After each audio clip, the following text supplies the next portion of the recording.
주는 그리스도시요 살아계신 하나님의 아들이십니다. 아멘. 전도의 여정입니다.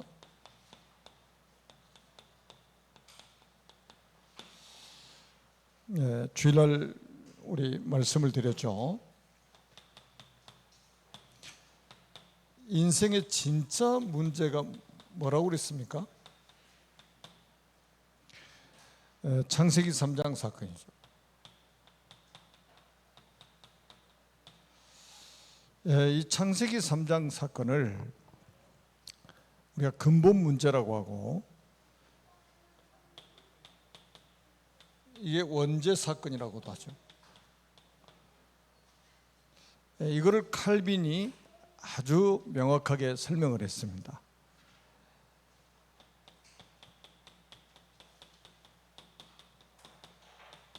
전적 타락이다. 요즘에 가면 갈수록 이제 강단에서 원죄 이야기를 안 하잖아요. 전 세계 교회가 원죄 이야기를 안 합니다. 거의 안 한다고 봐야 돼요. 진짜 문제가 이 원죄 사건인데 이걸 말하지 않고 있는 거죠. 그리고 두 번째는 뭐냐? 전적 부패됐다, 이렇게 표현했습니다. 아주 잘 표현한 거죠. 다시 말하면 우리 인간이 회생 불가, 스스로 회생 불가능하게 됐다 이 말이죠. 그래서 하나님은 우리에게 뭐를 약속하셨냐? 종교를 주신 게 아니고 진짜 답이 있어요. 진짜 답. 이게 뭐냐? 여자의 후손입니다.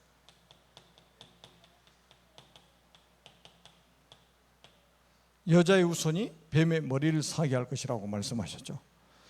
그리고 창세기 3장 21절에 보니까 그 증표로 가죽옷을 지어 입히신 거예요. 완전히 확증을 딱 시켜주신 거잖아요. 그래서 칼빈이 이거를 어떻게 또 정리했습니까?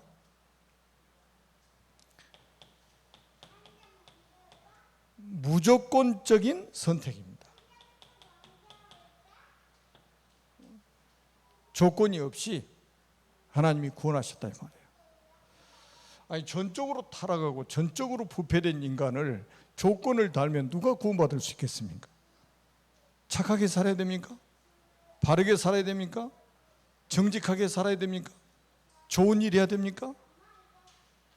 자꾸 사람을 속이는 거예요. 조건 없이 무조건적인 선택입니다. 성경을 너무 정확하게 본 거예요. 그리고 두 번째는 뭡니까? 제한된 속죄다.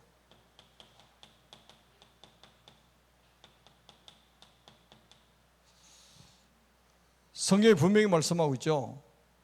영생 주시기로 작정된 자가 있다고 그랬습니다. 영생 주시기로 작정된 자라야만이 구원받는다 이 말이에요. 마태복음, 요한복음 1장 12절에 영접하는 자 곧 그 이름을 믿는 자들은 하나님의 자녀가 되는 권세를 주셨다고 그랬죠. 그 영접 아무나 합니까? 13절에 보니까 하나님께로서 난 자들이 영접을 하는 거예요.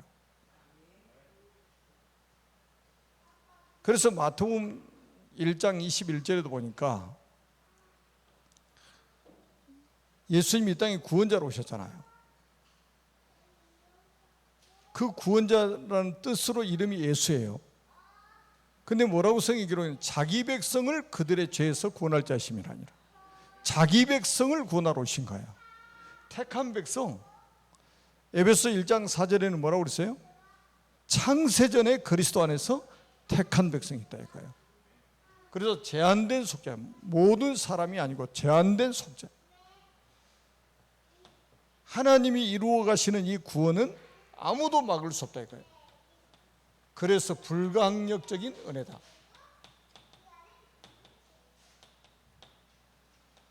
아무도 막을 수 없어요. 본인도 거부할 수가 없고 마귀 사탄도 막지를 못하는 거예요. 그 어떤 피조물도 하나님이 이루어 나가시는 구원을 막을 수가 없는 거예요. 그러니까 절대 속지 마세요. 누가 뭐 핍박을 해가지고 누가 반대해가지고 예수 못 믿는다, 다 거짓말입니다. 여러분 사도행전 9장 보시라니까요. 그 핍박자, 얼굴에 살기가 돌았던 그 사울이 하루아침에 예수 믿잖아요. 그냥 예수 믿는 정도가 아니요, 예수 이름에 완전히 생명 걸어버리잖아요. 누가 막습니까 이거를? 그 핍박자도 그분 앞에 무릎을 꿇잖아요. 그리고 네 번째는 뭡니까? 성도의 궁극적인 구원입니다. 이거를 우리가 성도의 견인이라고 하죠. 절대로 구원받은 사람은 버림받지 않는다. 천국까지 꼴이 난다. 완전 승리가 보장되어 있는 거예요. 이거를 창세기 3장에서 이미 다 보여주신 거란 말이에요. 그래서 바울도 로마서에 보면 전부 다 이 이야기입니다.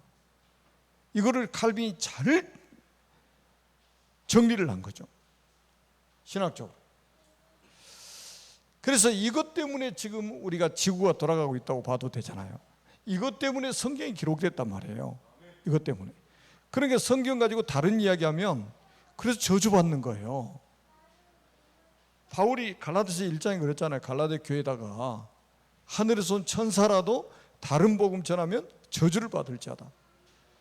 여러분 자꾸 아무리 아름다운 이야기해도 그거 가지고 사람 못 살립니다. 철학적인 이야기 아무리 해보세요, 사람 살 수 있는 거. 시적인 이야기 아무리 해보시라니까요.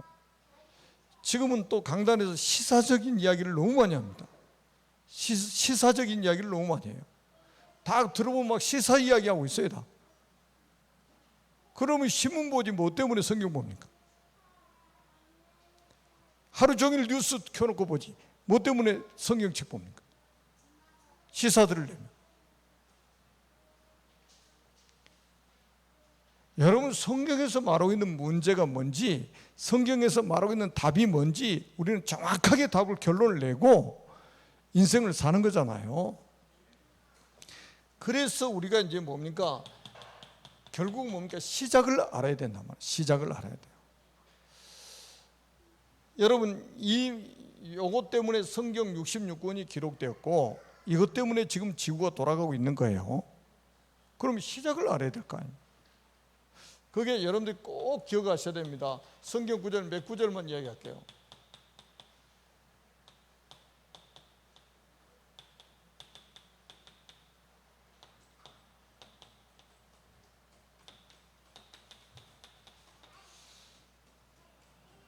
시작이 뭡니까? 성령 인도 받아야 돼요.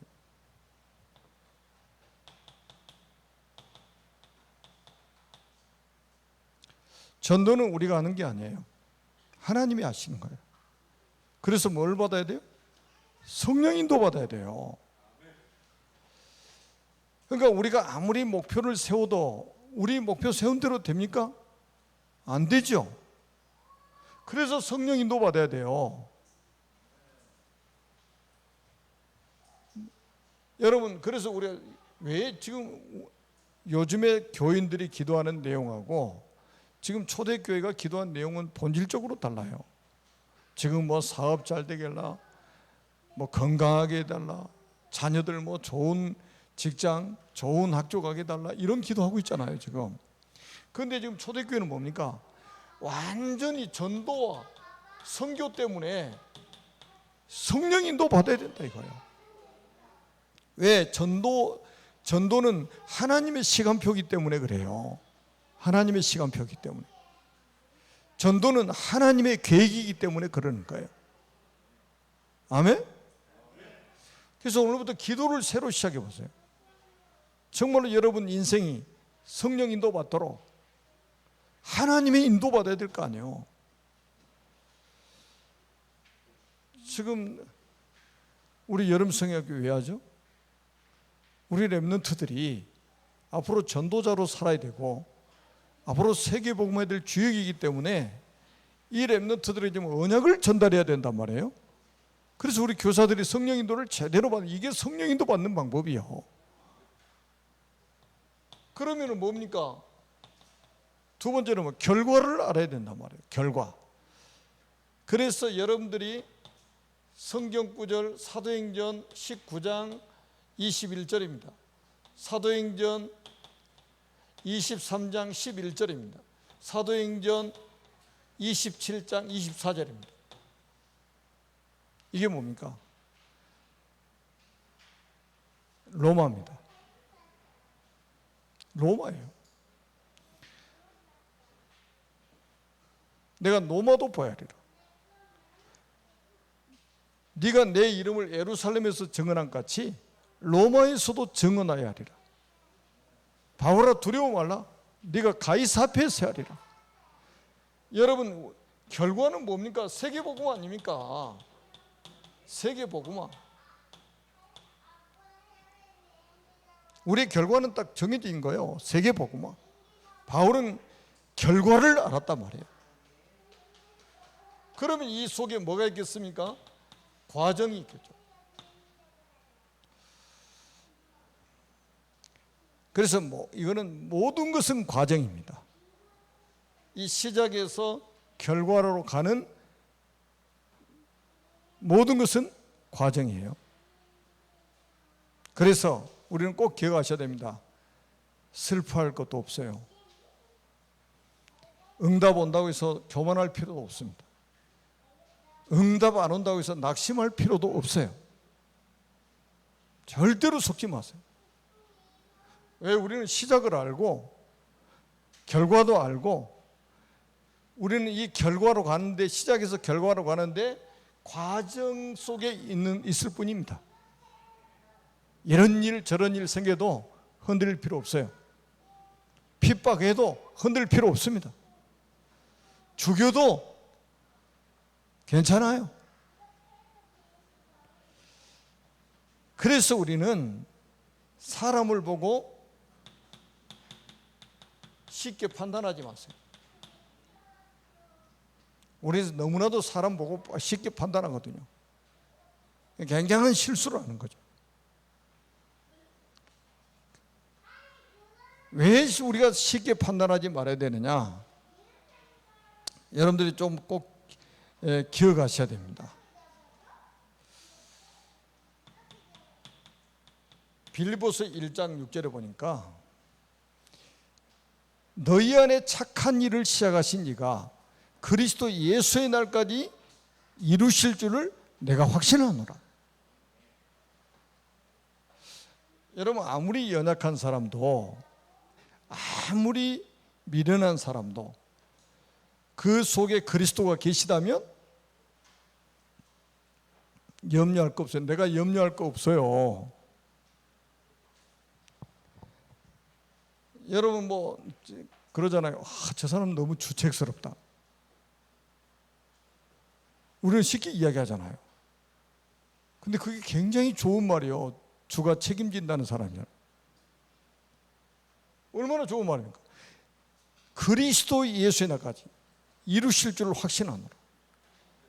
그러니까 우리 속에 그리스도가 계시다면 아무도 염려할 거 없어요.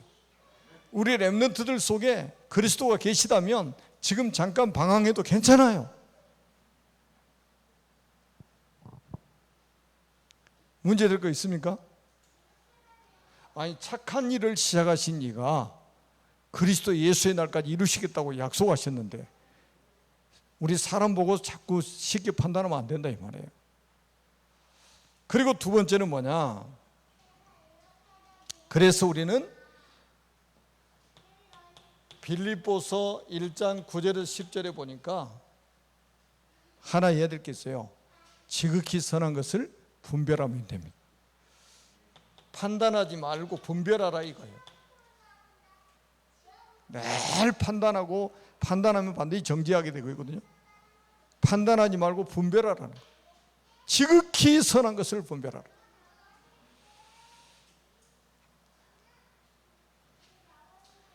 그러니까 바울은 뭐라고 그랬느냐? 빌립보서 1장 12절에서 14절에 보니까 바울이 감옥에 들어갔잖아요. 지금 감옥에 들어갔잖아요. 빌립보 감옥에 들어갔단 말이에요. 근데 바울은 뭐라고 고백했냐? 가장 큰 기회를 누리고 있는 것이다. 아니 지금 복음 전하다가 뭐 때문에 들어갔습니까? 저만은 귀신 들린 여자아이 고쳐가지고 그것 때문에 고소당해가지고 감옥 들어간 거예요. 그런데 바울은 큰 기회를 잡은 것이다. 아무것도 염려하지 마라. 문제 와도 염려하지 마시라니까요. 온 동네 막 염려 다 하고 온 집안 염려 다 하고 그것 굉장히 속고 사는 거예요. 그 다음에는 또 뭡니까? 우리가 빌립보서 2장 5절에서 11절에 보니까 여러분 비난받을 때도 있고 또 고난당할 때도 있고 욕을 먹을 때도 있고 그러잖아요. 예수님도 그러셨어요.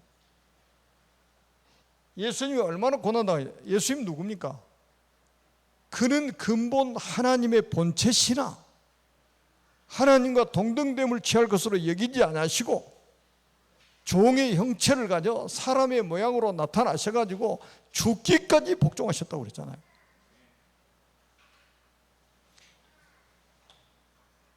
조금 우리가 욕먹는 것 때문에 조금 고난당하는 것 때문에 낙심하고 그것은 하나님 뜻이 아니에요.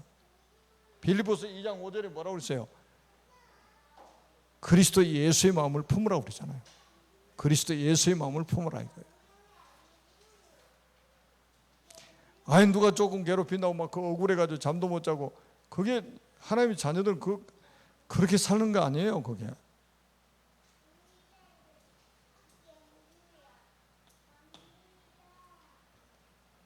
자야 되겠다고 딱 누우면 바로 잠들어 버려야 돼. 그냥 5초도 고민할 필요 없어요.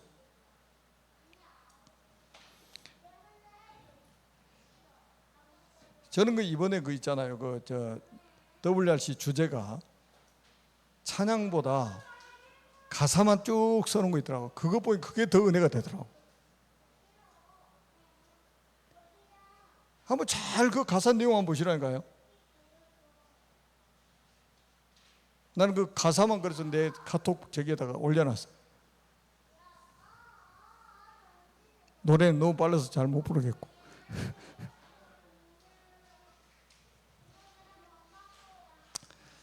아무것도 염려하지 마시고 아무것도 고민하지 마시고 그리스도 예수의 마음을 딱 품으시란 말이에요. 뭐가 우리가 억울할 일이 있어요? 주님보다 억울한 일이 어디 있어요? 우리가 아니 우리가 주님보다 욕먹은 적이 있습니까? 우리가 잘못해서 욕먹은 건 있어도 예수님이 잘못해가지고 욕먹으셨습니까? 예수님이 잘못한 게 있어 죽으셨습니까? 아니잖아요. 자, 바울은 그러면서 뭐라고 고백했냐? 빌립보서 3장 8절에서 21절에 보니까 바울은 뭐를 위해서 하냐? 부르심의 상을 위해서 살았습니다. 부르심의 상을 위해 살았어요.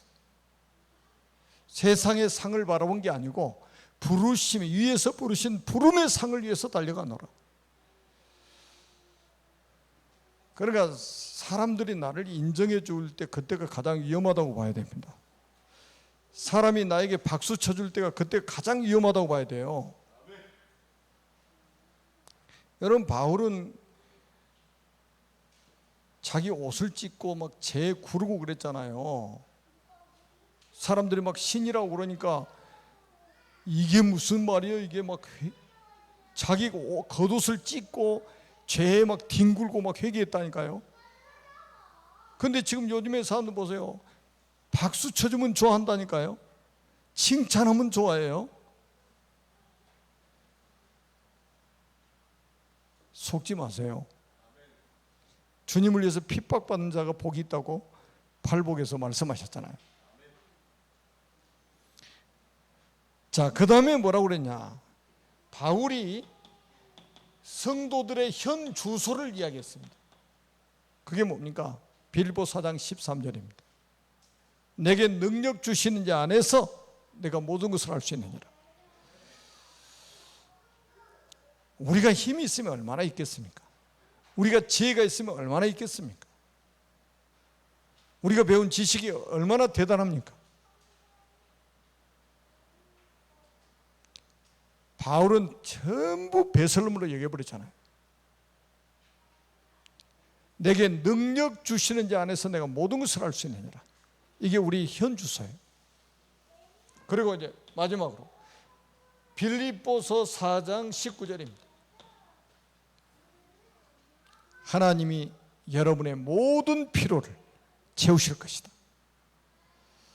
하나님이 그리스도 예수 안에서 모든 필요한 것을 채울 것이다. 약속을 하셨어요. 여러분이 전도 운동하는데 필요하다면 건강도 주실 것이고, 경제도 주실 것이고, 사람도 주실 것이고, 환경도 주실 것이고, 모든 필요를 다 채우신다고 그랬어요. 걱정하지 마세요.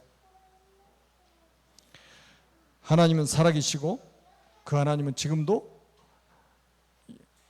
여러분과 함께 계십니다. 다시 한 가지만 딱 붙잡으세요. 24시. 그러니까 우리는 성경에 그랬잖아요. 쉬지 말고 기도하라. 무시로 성령 안에서 기도하라. 여호와로 쉬지 못하게 기도하라. 자, 기도의 비밀을 누리지 않고 돌아다니는 사람이 중요합니까? 아니면 정말로 영적 통신망의 안테나를 딱 세우고 보좌하고 소통하는 사람이 더 중요합니까? 여러분 핸드폰도요, 기지국이 있어가지고 안테나가 있어가지고 전파를 받아서 여러분들 보내주니까 이게 통하지. 아무리 좋은 핸드폰 들고 다녀도 기지국 없으면, 안테나 없으면 터지질 않아요. 누가 하늘 보좌하고 소통하고 있는 사람이냐, 이게 중요한 거예요. 그 한 사람이 가정에 있으면 그 가정은 살게 돼 있어요. 그 한 사람이 교회에 있으면 교회에 살게 돼 있습니다. 24시 시공간을 초월해 역사하시는 그 보좌와 소통하는 그 한 사람이 되시기를 주님의 이름으로 축복합니다. 살아계신 하나님 은혜를 진심으로 감사합니다. 주님 영광을 받으시고 하나님 주신 말씀들이 우리의 삶 속에 그대로 이루어지게 하옵소서. 그래서 우리 후대들이 우리를 보고 따라올 수 있도록 하나님 우리에게 증거를 주셔서 증인으로 서게 하여 주옵소서. 예수 그리스도의 이름으로 간절히 축복하며 기도드립니다. 아멘.